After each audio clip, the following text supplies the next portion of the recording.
मेरा series start की हूँ 10th बैच के लिए। और ये 10th बैच के लिए पहला चैप्टर मैथ में रियल नंबर है। और ये जो रियल नंबर है ये 3 से 4 नंबर बोर्ड में पूछे जाते हैं। तो आज मैं पूरे कॉन्सेप्ट तो नहीं, लेकिन मैं इतना बता दूंगी कि आप लोग अगर अच्छे से मेरे वीडियो को देख लिए तो बहुत अच्छे से रियल नंबर को कवर किया जा सकता है। तो रियल नंबर एक्चुअली क्या होता है? ए नंबर दैट इज रेशनल और इरेशनल। रेशनल नंबर और इरेशनल नंबर को हम कंबाइन यूनियन कर देंगे, दोनों को मिला देंगे, तो इसको हम बोलते हैं क्या? Real number. और ये जो रियल नंबर होता है, जैसे रेशनल नंबर किसको बोलते हैं? The number which is in the form of p by q and q not equal to 0, तो ये रेशनल नंबर होता है। और इरेशनल नंबर जो भी हमारे जितने भी हैं, जैसे बोल सकते हो √5, √3, ये सारे पाई, ये सब इरेशनल नंबर है। तो ये दोनों को यूनियन कर देंगे तो क्या हो जाएगा?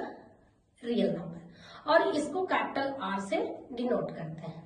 तो इसमें हम एक्चुअली रियल नंबर में HCF और LCM निकालना सीखेंगे, जिसमें पहले इक्वल डिवीजन लेमा था जो अब कट गया है, CBSE ने काट दिया है।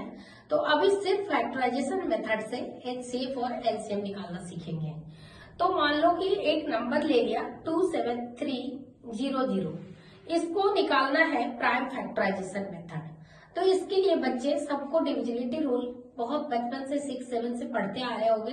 2 का डिविजिबिलिटी 3, 4, 5, 6, 7, 8, 9, 10, 11, 12, ये डिविजिबिलिटी रूल यूज करके हम फैक्टराइजेशन करते हैं।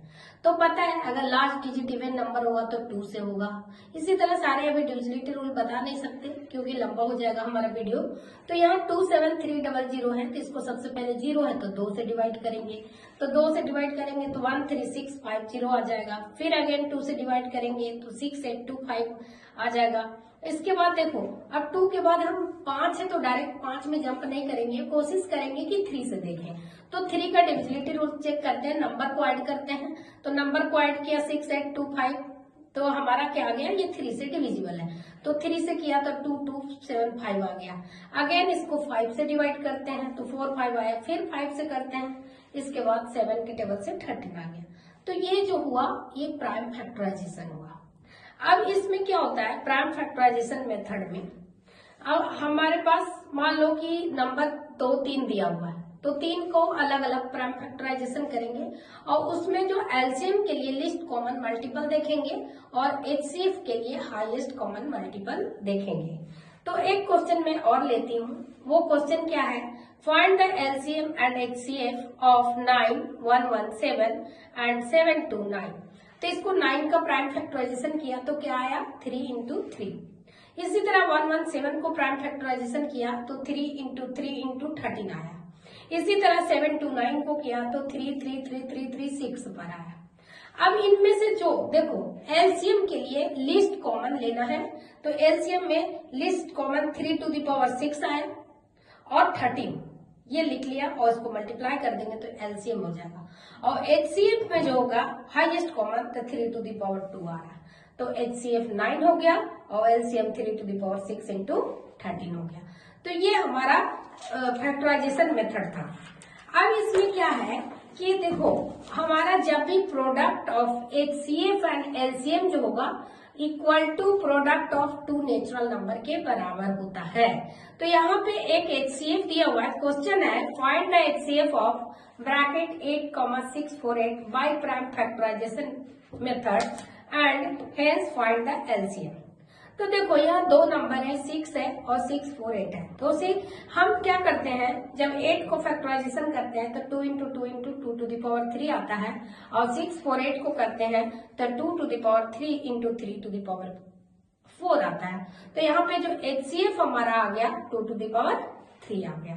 तो LCM के लिए फॉर्मूला क्या होगा? Product of 2 number divided by HCF।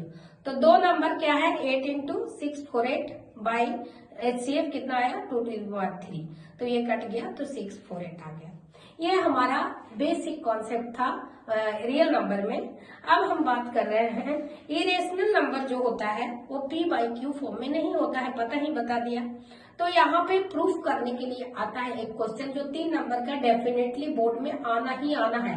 अगर बच्चे लोग जिनको मैथ नहीं आता है ये रट जाते हैं और रटने के बाद ये 3 नंबर वो बहुत इजीली स्कोर किया जा सकता है। तो जैसे जितने भी इरेशनल नंबर है जैसे √5, √3, √7, √11 इनको बोलता है कि रिप्रेजेंट करो किसमें नंबर प्रूफ करो कि ये इरेशनल नंबर है। तो इसके लिए हम एक अजम्पशन मानते हैं कि let √7 is a rational number, √7 equal to R/S, फिर R और S जो होता है कॉमन फैक्टर होता है अदर देन 1 होता है। तो ये कॉमन फैक्टर हुआ। तो अब इसके बाद क्या करते हैं इनको कि √7 को A/B मानते हैं where A and B are coprime. अब इनको मल्टीप्लाई करते हैं, फिर बहुत सारा स्क्वायरिंग करते हैं। इसके बाद हम लिखते हैं कि 7 डिवाइड्स A², तो 7 ऑल्सो डिवाइड A। अब we can write A equal to 7C मान लेते हैं और वैल्यू पुट करते हैं तो 49C² इक्वल टू 7B², तो 7C² इक्वल टू B² आता है, मतलब 7 divides B², it mean 7 divides B। और A and B have 7 as a common factor, but this contradicts the fact that A and B have no common factor other than 1। तो इस तरह से एक contradiction जो हुआ एराइज हुआ क्योंकि इनकरेक्ट अजम्पशन था √7 is rational number. So we conclude that √7 is a irrational number. I hope so बच्चों समझ में आ गया होगा। नहीं समझ में आएगा तो फिर से पॉज करके वीडियो आप देखना और नहीं तो कुछ लाइक कमेंट करना, मैं पर्सनल आप लोगों से कनेक्ट करूंगी।